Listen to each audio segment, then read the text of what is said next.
On the most important day of his life, a day sealed with a multi-million-dollar merger, and a beautiful bride, self-made tech mogul, Ethan Hayes, had everything a man could dream of. The world was at his feet, laid out on a carpet of wealth and success. But in the corner of that grand ballroom, hidden amongst the hired help, was a ghost from his past. A ghost he thought he'd left behind in his relentless climb to the top. A ghost who was carrying his child. What he saw would shatter the flawless facade of his perfect life, and what he did next would cost him everything, or set him free. The Crystal Garden Ballroom of the Grand Majestic Hotel was not a room. It was a statement. 1,000 Czech crystals wept from a chandelier the size of a small car, casting fractured rainbows onto the faces of New York's elite. The air, thick with the scent of lilies and expensive perfume, hummed with the low thrum of polite conversation and the clinking of baccarat crystal. This was Ethan Hayes' world now.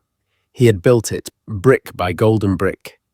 At 32, Ethan was the founder and CEO of Nexus Innovations, a company whose flagship app, ConnectSphere, had revolutionized social networking. He was the city's golden boy, a narrative the media adored, the scholarship kid from Queens who outsmarted and outworked everyone to build an empire.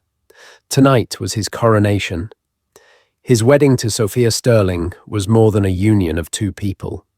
It was a merger of new tech money and old world influence. Sophia, poised and radiant in a Vera Wang gown that cost more than a suburban house, was the perfect partner for the man he had become.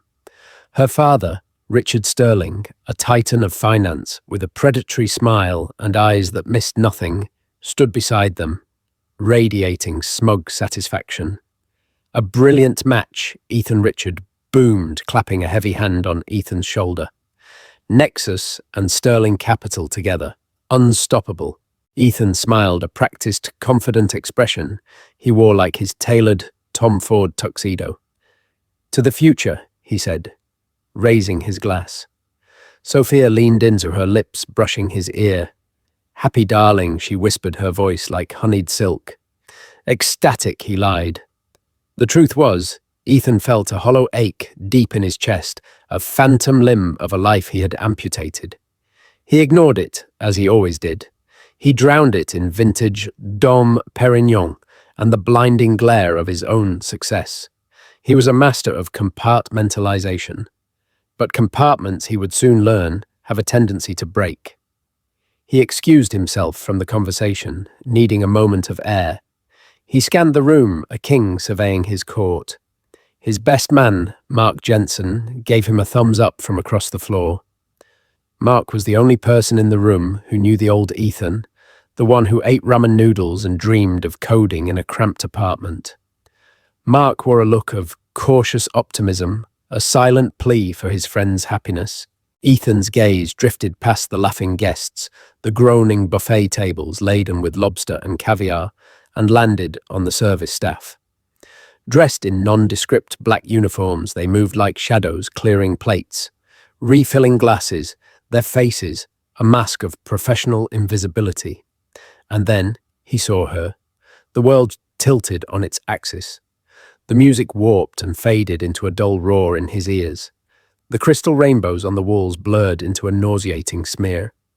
In the corner near the service entrance, a woman was carefully stacking dirty plates onto a trolley. Her brow was furrowed in concentration. Her dark wavy hair, which he once loved to run his fingers through, was pulled back in a severe, functional ponytail. She was wearing the same black uniform as the others, but it couldn't hide the gentle, unmistakable swell of her belly. She was pregnant, and she was Isabella Rossi, his Izzy, his ex-wife. For a dizzying second, he was sure he was hallucinating, that the stress and the champagne had conspired to conjure a ghost. But then she turned slightly, pushing a stray strand of hair from her face, with the back of her wrist, a gesture so familiar, it felt like a physical blow. It was her. Her intelligent brown eyes now clouded with a weariness he'd never seen before. Her determined chin. The small mole just above her lip that he used to kiss. Their divorce had been finalized 10 months ago. The breakup was a slow, agonizing death by 1,000 cuts. He'd told her she didn't fit in, that she didn't understand the pressures of his new life. He'd accused her of holding him back with her simple, unambitious dreams of a small family and a quiet life. He had been cruel surgical in his detachment because it was the only way he could force himself to do it. He had chosen the empire over the queen. And now, here she was, at his wedding, cleaning tables, pregnant. A cold dread, sharp and absolute, pierced through the champagne haze. He started doing the math, his mind racing, calculating dates, a frantic, desperate arithmetic. The divorce, 10 months. The pregnancy. She looked to be about 7, maybe 8 months along. The blood drained from his face. His child. The thought was not a question.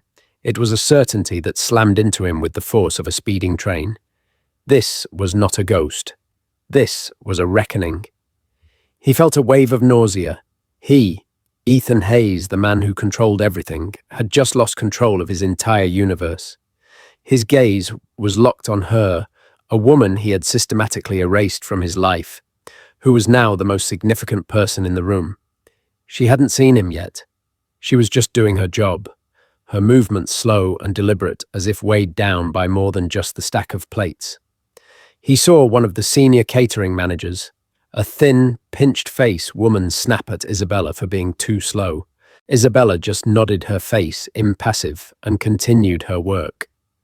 The sight of her quiet dignity, her humbling resilience in the face of such indignity, was 1,000 times more damning than any accusation she could ever level at him. He had built this glittering cage for himself, and the one person he had wronged most grievously was now inside it, not as a guest, but as a servant. The irony was so bitter it tasted like ash in his mouth. Sophia's voice cut through his paralysis. "Ethan, darling, what is it? You look like you've seen a ghost." He turned to his new wife, his bride of less than 3 hours. He looked at her perfectly made-up face, her untroubled smile, and for the first time he felt nothing but a terrifying, icy distance. He had to get to Isabella. He had to know. But how? What could he possibly say? The entire edifice of his new life was balanced on a knife's edge, and Isabella Rossi, cleaning tables in the corner, was the tremor that was about to bring it all crashing down.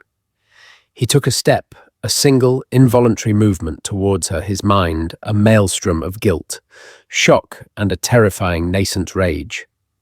What he did next wouldn't just define the night. It would define the rest of his life. The impulse to stride across the ballroom to pull Isabella away from that cart of dirty dishes was overwhelming. It was a primal, gut-level command that bypassed all logic. But years of strategic thinking of playing corporate chess kicked in just as quickly. A scene here would be catastrophic. It would be a spectacle for the gossips, a weapon for his enemies, and a nightmare for Isabella. He needed to be smart.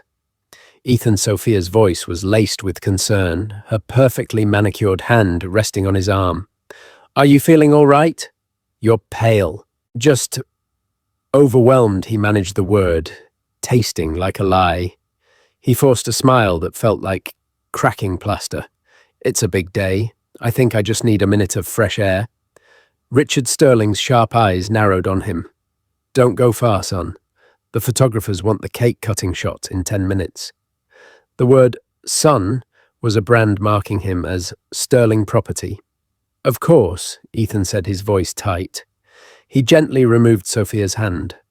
"I'll be right back."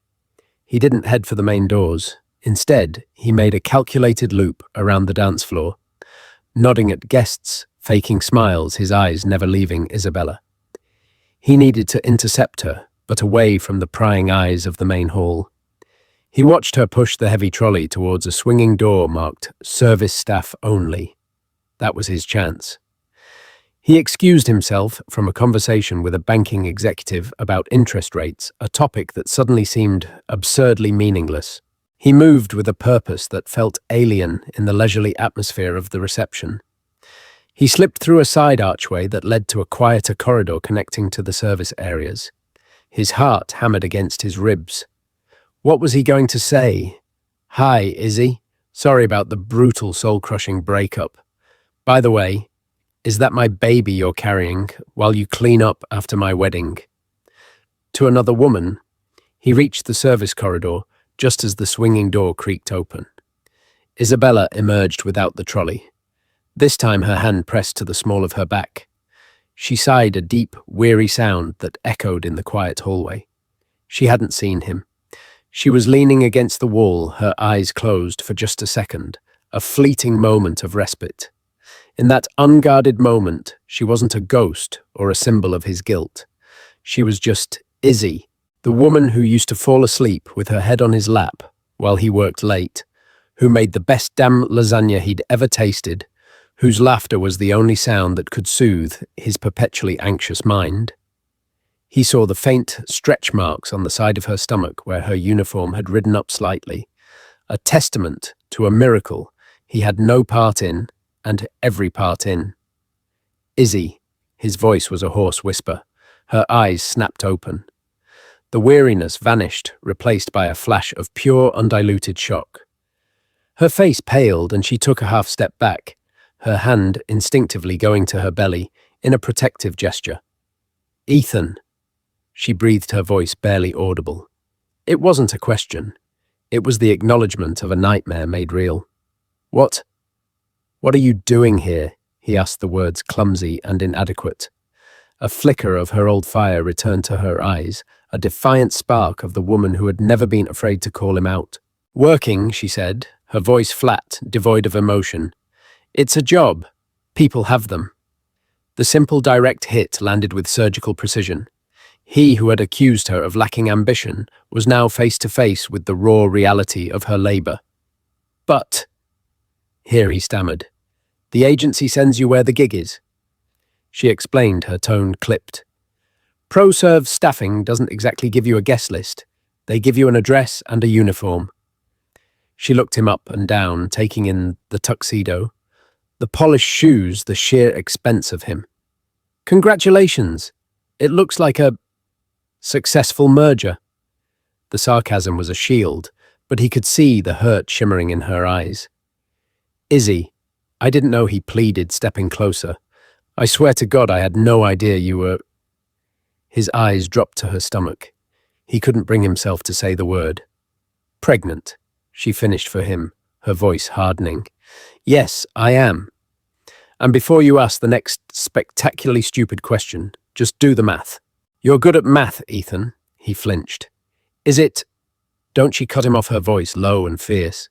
"Do not stand here in your $1,000 suit at your wedding to your heiress bride and ask me that question. You forfeited the right to ask any questions 10 months ago. That's not fair. She scoffed, a bitter, humorless laugh escaping her lips. "You want to talk about fair? You want to talk about the man who told me my love wasn't enough? That my dreams were too small? That I was an anchor weighing down his rocket ship to the moon? You want to talk about the man who broke my heart and then vanished without a trace? Don't you dare talk to me about fair, Ethan." Every word was true. He had said those things. He had convinced himself they were true because the alternative, that he was just a coward afraid of a love that was more real than any of his accomplishments, was too painful to face. "I had to—" he started, but the words died on his tongue. What was his excuse? That Richard Sterling had dangled a future so bright it blinded him, that Sophia made him feel powerful. It all sounded pathetic. A door down the hall opened, and Mark Jensen peered out. He saw Ethan and Isabella, the tension between them thick enough to taste. His eyes widened first at Isabella, then at her very obvious pregnancy. His face was a mask of disbelief. "Ethan Richards looking for you." "They're ready for the—" Mark's voice trailed off as he fully processed the scene. He looked from Ethan's panicked face to Isabella's defiant one. "Oh, man," he muttered. "Oh, man." Isabella took the interruption as her chance to escape. "I have to get back to work," she said. her voice trembling slightly. She tried to push past him. Ethan's hand shot out, grabbing her arm. Not hard, but firmly. A desperate, pleading touch. Izzy, wait. Please, we have to talk. Let go of me, she hissed, trying to pull her arm away. Not until you tell me, he said, his voice cracking. Is it mine? Her face crumpled, the defiance momentarily breaking. Tears welled in her eyes, tears of anger and grief and exhaustion. What do you think, Ethan? She whispered, her voice breaking. Who else's would it be? I loved you. God help me. I loved you. The confession hung in the air between them, more devastating than any accusation. It was the last thing he expected to hear, and it shattered his composure completely. Ethan. A sharp, feminine voice echoed down the hall. Sophia. Isabella froze. Ethan's blood ran cold. He dropped his hand from her arm, as if it had been burned. Sophia appeared at the end of the corridor, a vision in white.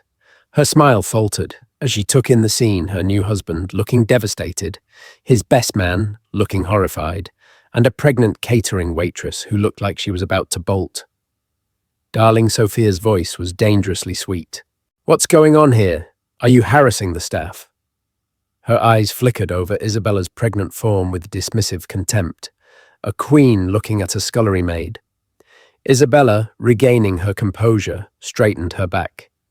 She looked directly at Sophia, her chin held high.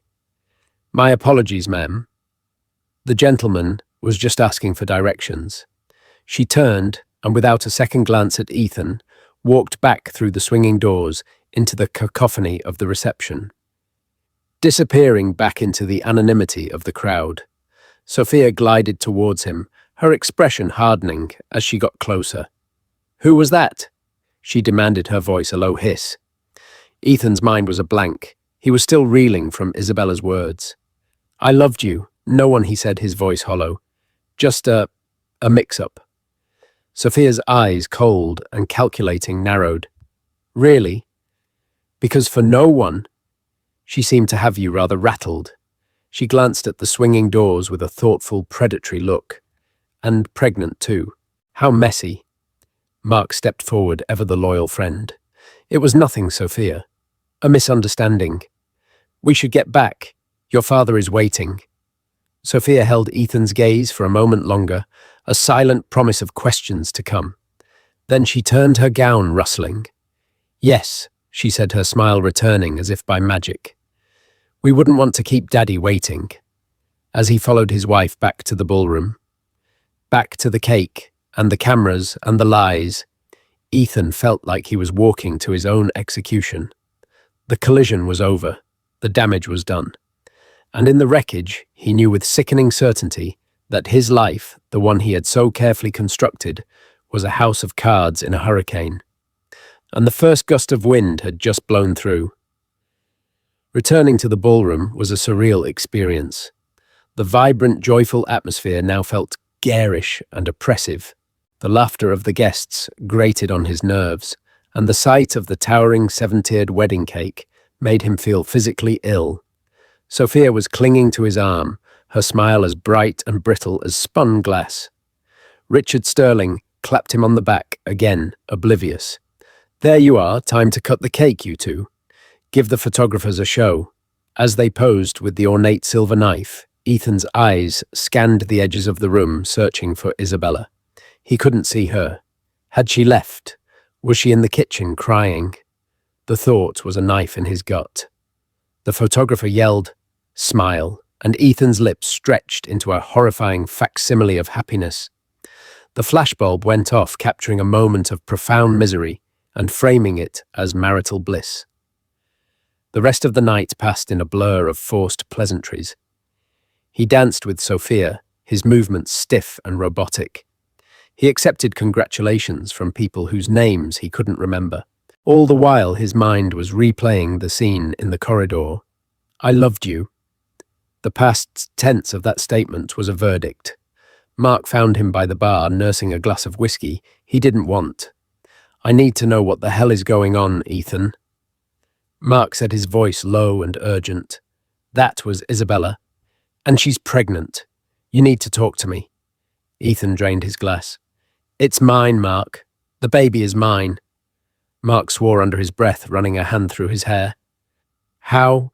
When more? Why didn't you know the timing works? Ethan said, his voice flat. It was right before the end. And why would I know? I cut her off. I told her I never wanted to see her again. I was brutal.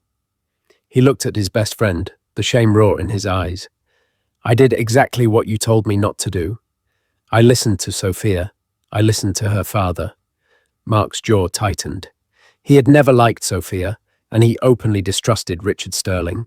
He saw them as social and corporate vampires, and he'd warned Ethan that they weren't just marrying him, they were acquiring him. What did Sophia tell you? Mark pressed. That Izzy was unsophisticated, Ethan recited the poisonous words. That she laughed too loud at formal dinners. That she didn't understand the need for networking. That she was holding me back, a relic from a past I needed to shed to move forward. Richard kept saying a man is judged by the company he keeps, and especially by the wife he chooses. And you believed them? Mark asked, his disappointment palpable. I wanted to believe them, Ethan confessed, his voice cracking. It was easier than admitting I was the one who was changing. That I was becoming someone she wouldn't even recognize. Someone I don't even recognize. He gestured around the opulent room. This isn't me, Mark. None of this is me. The reception finally began to wind down. The older guests departed, leaving the younger crowd to dance to the DJ. Ethan and Sophia were meant to leave for their honeymoon suite upstairs. The thought of being alone with her filled him with a suffocating dread. As they said their goodbyes, Richard pulled Ethan aside. A word of advice, son, he said, his smile thin. Whatever little drama I saw in the hallway earlier, handle it. Wives, especially new ones, have a low tolerance for distractions from the past. And Sophia has a lower tolerance than most. It wasn't advice, it was a threat. Upstairs in the presidential suite, which was larger than his first 3 apartments combined, the charade finally dropped. Don't you dare lie to me, Ethan. Sophia said, her voice like ice as she unzipped her gown. Who was that woman I told you? It was no one. No one doesn't get a reaction like that. She snapped, stepping out of the cloud of white silk. I saw your face, and I saw hers. There was a history there, and a baby. So, you will tell me who she is. Ethan felt a surge of defiance. For the first time, he wasn't intimidated by her. He was just tired. Her name is Isabella. She's my ex-wife. Sophia froze her back to him. Your ex-wife? She turned around slowly, her face a mask of cold fury. The one you told me was a simple girl from your old neighborhood. The one you said you were completely over. Yes. And the baby? She asked, her voice dangerously quiet. Ethan hesitated. He felt a fierce primal need to protect Isabella and his unborn child from this woman. That has nothing to do with you. Anything that affects my husband, and by extension, my family's investment in him, has everything to do with me, she retorted. Is it yours? That is between me and her. Sophia let out a cold, sharp laugh. Oh, I see. Secrets and loyalties. How touching. Let me be perfectly clear, Ethan. I did not marry a man with baggage. I married a rising star. My father did not merge his company's future with a man who has a pregnant ex-wife working as a waitress. This is a liability. It's a mess, and you need to clean it up. Clean it up, he repeated, disgusted. What does that even mean? It means you make her go away, Sophia said, her voice devoid of any empathy. Give her money, a lot of money, enough to sign a non-disclosure agreement and move to another state, enough to ensure she and her problem never interfere with our lives again. The callousness of it, the transactional way she spoke about his child, her problem broke something inside him. The carefully constructed admiration he had for Sophia, for her poise and her ambition, crumbled into dust. He wasn't seeing a partner, he was seeing a monster. No, he said the word simple and final. What did you say? I said no. I am not paying Isabella to disappear. You will do as I say. Sophia's voice rose, losing its polished edge. My father will insist on it. This is not just our marriage. It's a business deal worth billions. And I'm beginning to see I've made a terrible mistake on both counts, Ethan said, his voice cold. He turned and walked out of the bedroom, leaving her standing amidst the ruins of her expensive dress. He went into the suite's living room and stood by the panoramic window, looking out over the sleeping city. He had sold his soul for this view, and it brought him no comfort. He had to find Isabella. But how he didn't know where she lived. He didn't have her number. The only lead he had was the catering agency ProServe staffing. He pulled out his phone, his mind racing. He couldn't sleep. He couldn't stay here.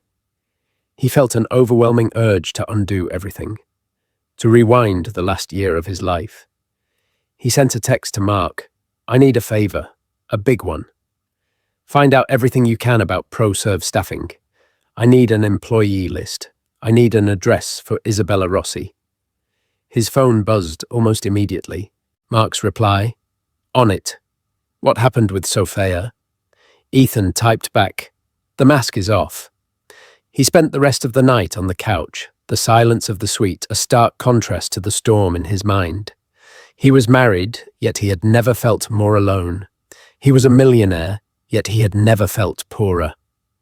The next morning, he began to dig. Driven by a new cold clarity, he started looking back not just at his relationship with Isabella, but at his relationship with Sophia and her father.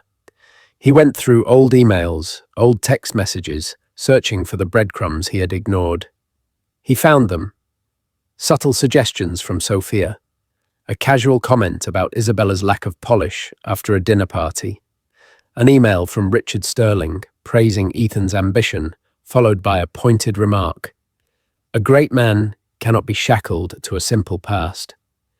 They had been playing him subtly and expertly, poisoning his mind against the one person who had ever loved him unconditionally.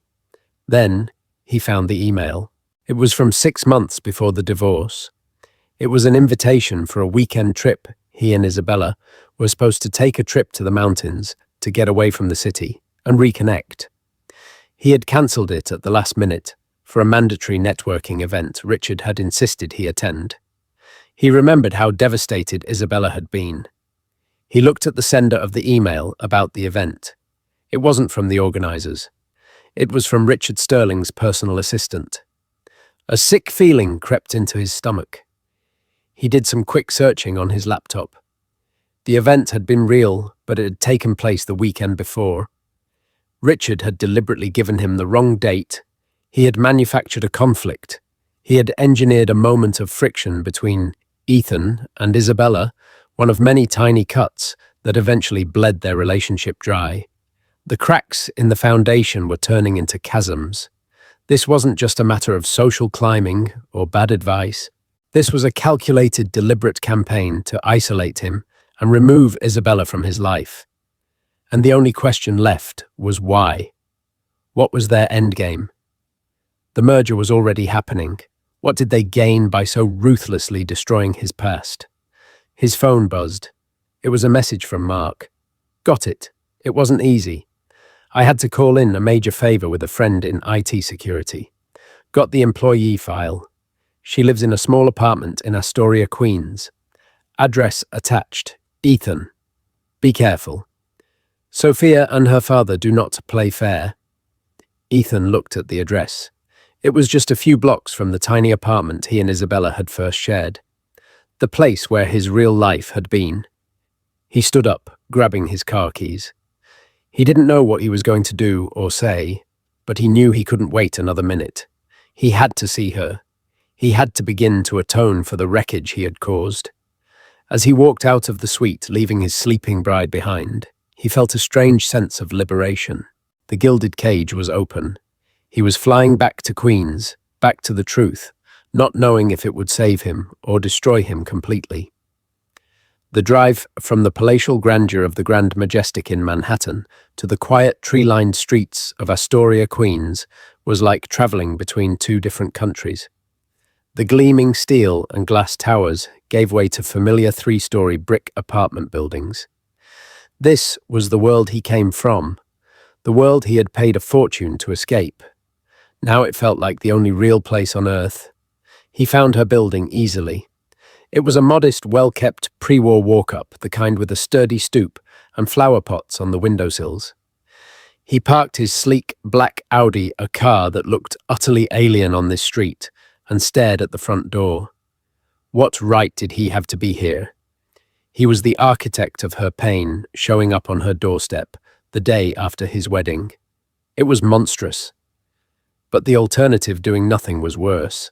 Taking a deep breath, he got out of the car. He buzzed apartment 3B. A moment of silence, then the intercom crackled to life. "Hello?" Her voice was cautious, tired. "Izzy?" "It's Ethan." A longer silence. He could feel her shock, her anger radiating through the cheap speaker. He was sure she was going to hang up. "What do you want, Ethan?" she finally asked, her voice flat. "I need to talk to you. Please. It's important. It's not about us. It's about something else. Something I've found out." He heard a weary sigh. He imagined her hand on her belly, debating whether to let the hurricane back into her life. The lock buzzed, a harsh grating sound that signaled her reluctant permission. He climbed the 3 flights of stairs, his expensive leather shoes echoing in the narrow hallway. The building smelled of lemon cleaner and someone cooking garlic, a scent so familiar and domestic it made his chest ache. She opened the door, just a crack as if to keep him from physically entering her space. She was wearing a simple grey t-shirt and sweatpants. Her hair was down, falling in soft waves around her shoulders. She looked exhausted, her eyes puffy. He had done that to her. "You have 5 minutes," she said, not opening the door any further. "Thank you," he said, his voice hoarse. "Izzy, I know you have no reason to believe me, but I need you to listen. I think the breakup, everything that happened, it wasn't just me being an idiot. I was an idiot, but there was more to it. I was manipulated." She stared at him, her expression unreadable. Manipulated, or you just found a convenient excuse for being a coward. The truth in her words stung. Both, he admitted honestly. Probably both. But Sophia and her father Richard, they worked on me for months. They planted seeds of doubt. They lied to me. They engineered situations to make it look like you were holding me back, that our life together was an obstacle to my success. He told her about the cancelled trip, about the manufactured work event, about the dozens of small, poisonous comments he had brushed off at the time, but now saw as part of a coordinated attack. Isabella listened, her hand resting on the doorframe. The anger in her eyes was slowly being replaced by a flicker of pained recognition. She had been there. She had felt the shift. She had seen the way Sophia looked at her, the condescending way Richard spoke to her. She had just thought it was Ethan who had changed his mind, not that his mind was being changed for him. "Why would they do that?" she asked, her voice barely a whisper. "The wedding, the merger, it was already a done deal. Why did they need to destroy what we had so completely?" "That's what I don't know," Ethan said, desperation creeping into his voice. "That's what scares me.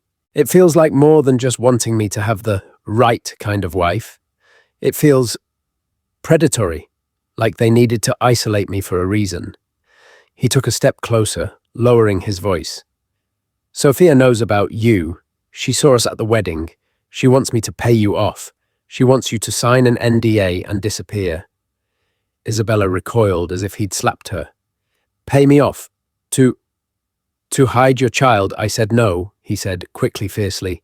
"I will never do that. This baby, our baby, is the only thing that feels real in my life right now. Izzy, I'm not here to ask for forgiveness. I don't deserve it. I'm here to warn you. These people are ruthless. I don't know what they're capable of, and I don't want you or the baby to be in their crosshairs." For the first time, she opened the door fully. He could see into her small, tidy apartment. It was filled with books and plants, a stark contrast to the cold, minimalist luxury of his own home. On a small side table was a framed sonogram picture. The sight of it, the tiny grainy image of his child, buckled his knees. He had to steady himself against the doorframe. Isabella saw where he was looking. Her expression softened for a fraction of a second. "You should go, Ethan. Just tell me one thing," he pleaded. "Are you safe? Do you need anything? I know you won't take my money, but—" "I'm fine," she said, her voice firm again. "I have a job. I have this apartment. I have friends. I don't need anything from you." She paused. "I'm having a girl. A girl." The words hit him harder than any accusation. A daughter. He was going to have a daughter. He closed his eyes, overwhelmed. "Izzy—" "Go, Ethan," she insisted, her voice trembling. "Fix your own mess. Leave me out of it." She closed the door in his face. The click of the lock was a sound of absolute finality. He walked back down the stairs in a daze. He hadn't won her back. He hadn't even earned a sliver of her trust. But he had planted a seed, and he had confirmed his own terrifying suspicions. The Sterlings weren't just snobs, they were predators. When he got back to his car, he called Mark. "Did you go?" Mark asked immediately. "I went. It's a girl, Mark. I'm having a daughter." His voice was thick with emotion. "Mark, this is bigger than a messy divorce. The Sterlings systematically dismantled my life. They isolated me. I need to know why." "The merger agreement, I signed it. Richard's company, Sterling Capital, is set to merge with Nexus in 2 weeks. They'll get seats on my board. He'll be co-chairman." "You think this is about control of Nexus?" Mark asked. "It has to be," Ethan said, a cold realization dawning on him. Why else go to such lengths? They didn't just want an alliance. They wanted a takeover. And they needed me compliant and isolated, without anyone in my ear who might question their motives. Without Izzy, Isabella had always been his moral compass, the one person who could see through the glamour and call out the greed. They had to get rid of her. "Okay," Mark said, his voice all business. "If you're right, you're in serious trouble. Richard Sterling is not a man you want as an enemy. We need proof. We need to know what his real financial situation is. Publicly, Sterling Capital is a fortress, but there have been whispers, rumors of some bad investments in foreign markets. I need a forensic accountant," Ethan said, his mind shifting into the strategic mode that had made him a billionaire. "The best, and I need a private investigator, someone who can dig into the Sterlings' lives, find their weak spots. Discreetly." "I know a guy," Mark said, "former FBI. He's expensive, but he's a ghost." "What about Sophia?" Ethan looked up at the window of the Grand Majestic, a golden cage in the distance. "I'm going back. I'm going to play the part of the dutiful husband. I'm going to act like I'm handling the Isabella problem. I need to stay close to them. I need to find out what they're planning." "Ethan, that's dangerous. Sophia is smart. She'll know you're faking it. Let her think what she wants," Ethan said, a cold fury solidifying in his chest. They wanted a ruthless, ambitious man. They're about to get one. They just didn't realize he'd be working against them. He ended the call and started the car. He was driving back into the lion's den, but this time he wasn't going in as a lamb. He was going in as a hunter. They had taken his past. They had tried to take his future with his child. He would be damned if he let them take his company, the one thing he had built with his own 2 hands. The game had changed. It was no longer about saving his marriage. It was about survival. And it was about protecting the woman in the 3-story walk-up in Queens and the unborn daughter who represented the only thing left in his life worth fighting for. The unveiling was over. Now the war would begin. For the next 2 weeks, Ethan Hayes lived a double life. By day, he was the doting new husband and the eager business partner. He attended meetings with Richard Sterling, discussing the final details of the Nexus Sterling merger. He smiled, he nodded, he played the part of the ambitious protege who had finally seen the light. He let Sophia believe he was handling Isabella, telling her a vague story about lawyers and settlements, buying himself precious time.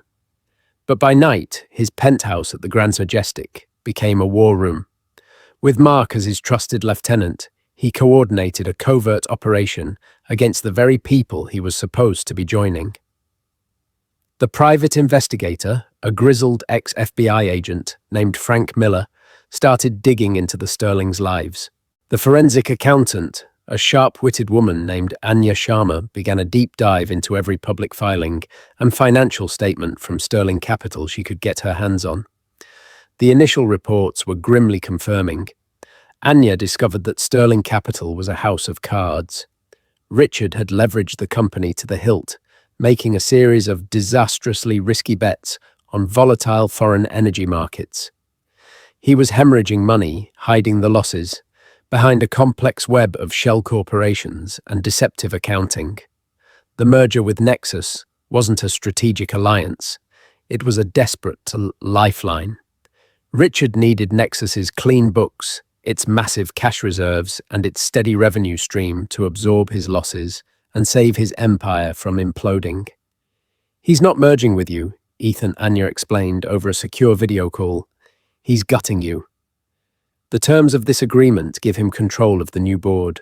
Within 6 months, he could legally vote you out of your own company. Liquidate Nexus assets to cover his debts, and you'd be left with nothing but a worthless stake in a failed conglomerate." Frank Miller's reports painted an even uglier picture. He uncovered a pattern of Richard Sterling's ruthlessness. Business partners who had been mysteriously ruined. Whispers of blackmail. And then the smoking gun. Frank found a disgruntled former assistant of Richard's who confirmed that she had been ordered to manipulate schedules and intercept communications to create friction between Ethan and Isabella. More chillingly, she revealed that Sophia had been an active participant, feeding her father information about Isabella's insecurities, which they then weaponized. Sophia wasn't just going along with it, Ethan Mark said, grimly, sliding the PI's report across the table. She was the architect of the personal attack. She identified the fault lines in your relationship and told her father exactly where to drill. The betrayal was so profound, it left Ethan breathless. This woman was his wife. She had slept beside him, whispering words of love, all while systematically plotting the destruction of his happiness for financial gain. Armed with this devastating knowledge, Ethan knew he couldn't just back out of the deal. Richard would sue him for breach of contract, drag him through the mud, and potentially still trigger clauses that would damage Nexus. He had to expose him. He had to detonate the truth so completely that the Sterlings would have nowhere to hide. The plan was audacious. The final merger signing was scheduled to take place at the Sterling Capital headquarters in a lavishly publicized event with press and key investors present. That would be his stage. Ethan used his own expertise. As the creator of a social networking giant, he knew more about information and its dissemination than almost anyone. Working with his most trusted engineers at Nexus, sworn to secrecy, they set up a secure, encrypted data packet.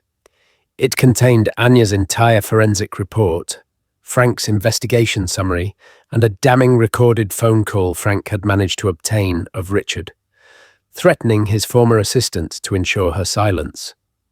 The day of the signing arrived. It was a grey, overcast morning.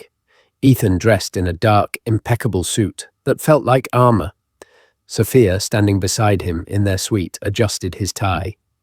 "You seem tense, darling," she said, her voice smooth. "Don't be. Today is the day our future is truly secured." He looked into her eyes, searching for any flicker of conscience, and found nothing but cold, polished ambition. "You're right," he said, his voice level. "Everything will be secured today." The Sterling Capital boardroom was a monument to old money and power. Dark mahogany walls, a table that seated 40, and a view overlooking Wall Street. The room was filled with investors, board members, and reporters from major financial news outlets. Richard Sterling was in his element, holding court, his voice booming with confidence. Sophia stood by his side, the perfect corporate princess. Ethan took his place opposite them. Mark, standing behind him, a data stick concealed in his pocket. A momentous day, Richard declared, his arms spread wide.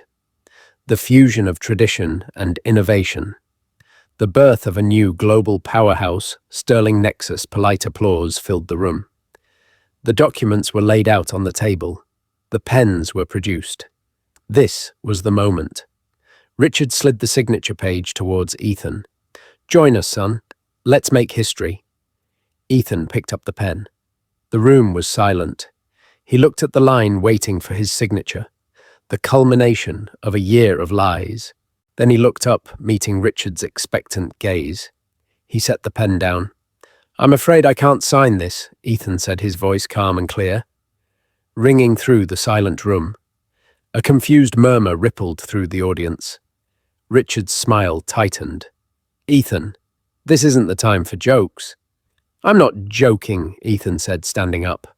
"I'm not signing because this isn't a merger. It's a hostile takeover predicated on fraud." Sophia gasped. Richard's face turned a dangerous shade of crimson. "What is the meaning of this? This is professional suicide." "No," Ethan countered, his voice gaining strength. "This is a course correction.